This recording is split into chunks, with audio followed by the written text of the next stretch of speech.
Today on Locked On Rockies, Ryan Feltner. Let's talk about him. The good, the bad. What are we thinking? You are Locked On Rockies, your daily Colorado Rockies podcast. Part of the Locked On Podcast Network, your team every day.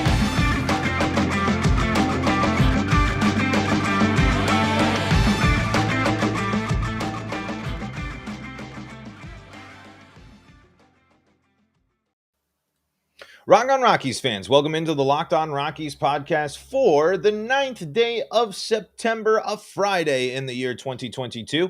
I am the host of the Locked On Rockies podcast, Paul Holden, bringing you your daily Colorado Rockies podcast right here on the Locked On Podcast Network, where you can find your team every single day. If your team is the Colorado Rockies, well, you're in the right place, folks, because I'm bringing you your daily Colorado Rockies podcast, just like I've been doing for a couple of seasons, following this team my entire life. That's why I call myself the Rockies fan extraordinaire, Paul Holden. And today's episode of Locked On Rockies is brought to you by BetOnline. BetOnline is you covered this season with more props, odds, and lines than ever before. BetOnline, where the game starts. Today on Locked On Rockies, I want to talk about a pitcher for the club and someone it's an interesting story right now. Young guy, it's his rookie season coming up. He wasn't in the rotation at the start of the year, so to speak. He's come up kind of more in the middle of the game. Hasn't not even 30 starts. He does, I believe, 15 starts in this year. He's got 14 starts and in 15 appearances this year for the Rockies. And while it hasn't necessarily gone incredibly well for him, while it's something that I don't think that he has necessarily dominated, he hasn't done anything, there is stuff to be interested in, kind of encouraged by. First things first, I'm just kind of glad the Rockies are having him up and having him go. I mean, to just know, to just buy into it, and we might as well see. You might as well give Ryan Feltner as many opportunities in this season to get starts, to go up against some of the best, to go up against the Dodgers, and to get professional experience. If you're already in a situation where you're kind of working with and not really that enthused with the back half of your rotation, there's no real issue with bringing Feltner up, and especially having him cover. We obviously with losing Senzatella and for the extended period of time for the Rockies there as well. I mean, it's something that is you kind of want to see and want to see more of from some of these Rockies pitchers. I'm glad to see in the bullpen side, we're seeing Justin Lawrence get consistent looks. Now, what does that mean for the future? What does that mean for analysis and all that and things of that nature? That's a little bit different. I'm just encouraged to see at this point, especially with pitching, you might as well go out and let them get real life at bats. And it's just in the same way as when we're talking about when we talk about wanting Montero and talking about Tolia to get at bats. I want young Rockies pitchers to get as many opportunities right now than I want Chad Kuhl or Jose Urena to get. I mean, Chad Kuhl's maybe a different story, but in reality, I would rather the Rockies call up one of their top pitching prospects who's supposed to be a starter and to fill in for Jose Urena. He doesn't have it. Jose Urena simply does not have it. He has been really not that great for the Rockies outside of a couple of spots here and there. He's got a higher ERA than Feltner right now, and if we want to take a look here with Jose Urena, I'm trying to get for him in his starts here. He's got less starts than Feltner this year. He's got less innings pitched than Feltner this year, and Feltner's been kind of better. I mean, he's got the better record. Technically, they have the same amount of wins actually between the two, but almost as many walks as he has strikeouts. Whereas you compare to Feltner's got more strikeouts on the year. He's he's let up when you compare strikeouts to walks between Jose Urena and Ryan Feltner, Feltner has 65 strikeouts to 24 walks, whereas Jose Urena is sitting at his with currently 38 strikeouts and 34 walks given up. I mean, clearly much more, Feltner has been much more efficient than someone that the Rockies have been turning to and have consistently turned to. And at one point were mentioned to be, part of what they really believed in this rotation. The Rockies were thinking about bringing Urena back. That's what Bud Black was talking about, possibly bringing Jose Urena back. But when Ryan Feltner, who is younger, who has struggled, is a better option, wouldn't you rather have bring Cool back, who's been a better pitcher for you this year than Jose Urena, and have Feltner continue to see what he can do, especially when you look at the fact that Feltner has had some successes and some good starts here for him as well. Ryan Feltner, the Rockies are on a 3-game losing streak with Feltner, and he's given up at least 3 earned runs in his past game. We haven't seen him go, not give up a run in one of his starts. However, we're seeing last 5 games or last 5 starts here for Feltner. 7 strikeouts in the 6-4 loss against Milwaukee. 7 strikeouts in the 3-2. And look at how close those games are. 6-4, 3-2. And, he goes down to the 2 strikeouts against the Mets, but he keeps the Rockies in that game, at least in the beginning. He's the one that gives up the 3 runs. The Rockies' real bullpen, the one who's really did a better job in pitching there. But 5 strikeouts in a win against San Francisco. We're seeing him have the ability to strike out batters, and that's not only it. We're seeing some people kind of turn their heads and change their mind and their perception a little bit about Ryan Feltner, and we are going to talk about that in just a moment. But I got to tell you about some of the people that help make this show possible, and that includes Blue Chew. If you're looking for a little bit of help in a simple, easy tablet form, well, guess what? Blue Chew is the tablet for you. Blue Chew is a unique online service that delivers the same active ingredients as Viagra and Cialis, but in chewable tablets at the fraction of the cost. You can take them anytime, day or night, so you can plan ahead or be ready whenever an opportunity arises. The process is simple. You sign up at BlueChew.com, consult with one of their licensed medical providers, and once you're approved, you'll receive your prescription within days. The best part, it's all done online, so no visits to the doctor's office, no awkward conversations, and no waiting in line at the pharmacy. Blue Chew's tablets are made in the United States and prepared and shipped direct to your door in a discreet package. So, if you could benefit from extra confidence when it's time to perform, chew it and do it. We've got a special deal for our listeners. Blue Chew. Try Blue Chew for free when you use the promo code LOCKEDON at checkout. Just pay $5 shipping. That's BlueChew.com, promo code LOCKEDON to receive your first month's free. Visit BlueChew.com for more details and more important safety information. And thank Blue Chew for sponsoring the podcast. Okay, so we're talking about Ryan Feltner, and we're talking about a resurgence, talking about some things that we like to see. One of the things that I'm liking is the strikeouts. I'm liking the strikeout to walk ratio. Now, I don't like the fact that he gives up a lot of runs. He's already given up 13 home runs in 72 innings pitched, 47 earned runs in his 72 innings pitched. Not exactly what we're hoping for. That ERA is high, but again, first time really getting experience here, and the first time pitching a lot at Coors Field, and he has an opportunity to be around people that have been successful at Coors Field. And there are some people that have been doing some coverage and focusing on some of the stuff that has been working for Ryan Feltner. And we head over here to Mario DeGenz on Purple Row and says Ryan Feltner's sinker is emerging. It would be easy to look at Ryan Feltner's surface level stats and dismiss his rookie season. The right-hander has put up a less than stellar 5.85 ERA across 72.1 innings. And while his 4.85 FIP is a bit more shiny, it's not still what you'd call great. He's had issues with homers, giving up 13 of them, and his walk and strikeout rates haven't been anything out of the ordinary. Behind that surface, though, there are some interesting things going on with his pitch mix that could lead him to future success. Let's talk about Ryan Feltner's fastball. Again, we're reading here from Purple Row over here. Ryan Feltner's sinker is emerging by Mario DeGenz over there on Purple Row. In baseball, throwing an average fastball in an average way is a death sentence. MLB hitters are too good at crushing heaters, and if pitch moves in a predictable way, they're going to destroy it. Ryan Feltner has experienced this up close in the majors. Batters have hit a whopping 333, 432, 643 against his four-seam fastball. For reference, Albert Pujols hit 337, 435, 640 during his absolute peak between 2003 and 2009. I'm sure you don't need me to tell you that your fastball being hit like the slash line of one of the greatest first basemen of the that was a funny line. Being hit like the slash line of the greatest first baseman of the integration era is suboptimal.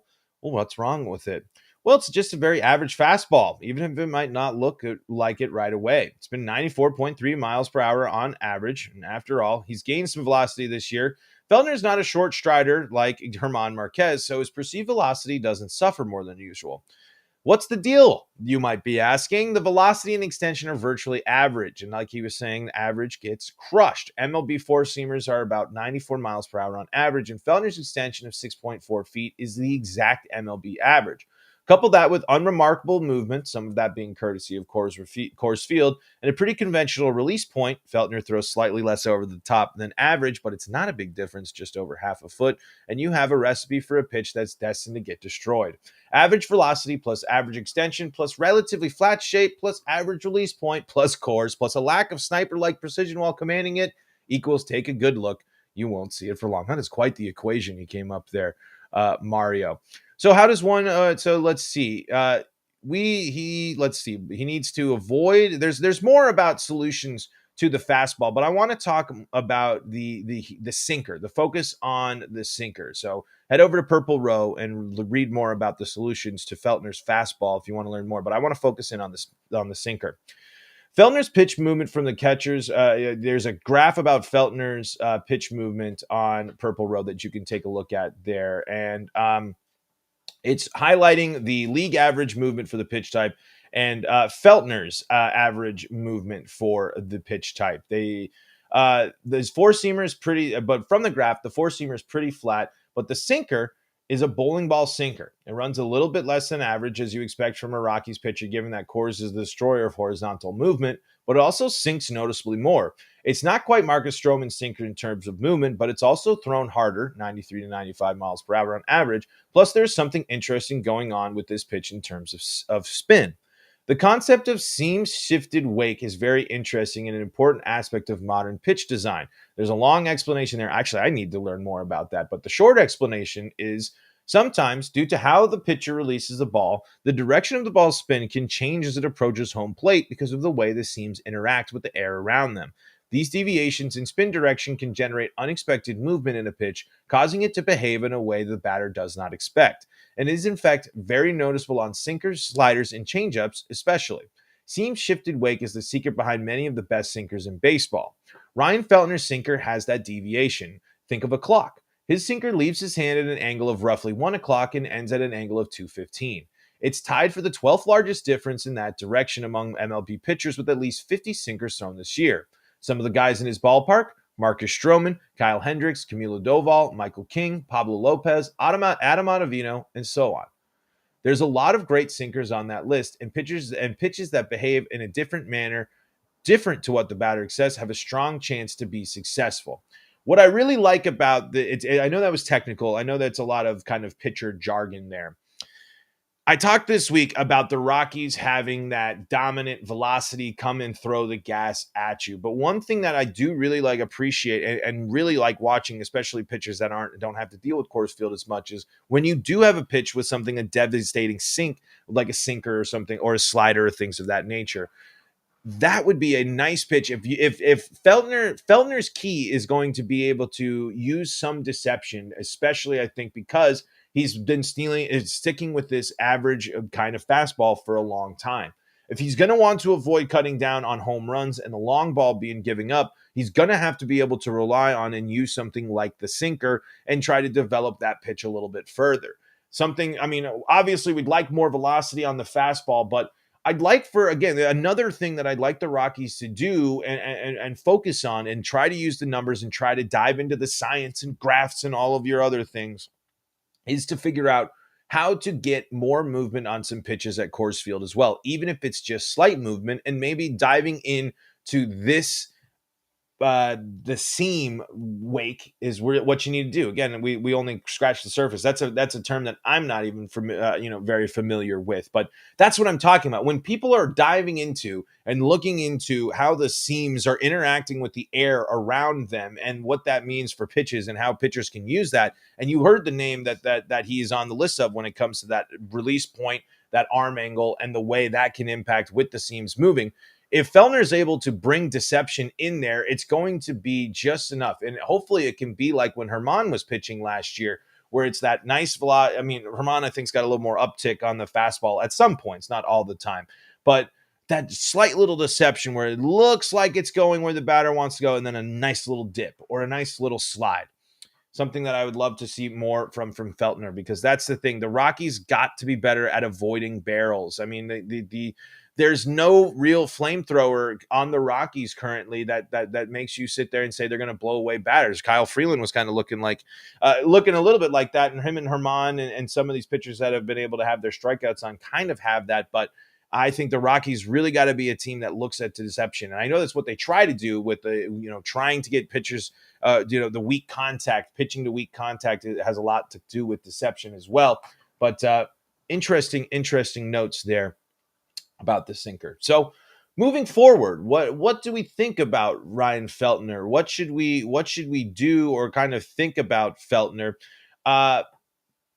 There's reasons to be encouraged, and I think he's learning a lot too. So we're going to keep diving into this, going to keep the Ryan Feltner conversation alive. But first, this.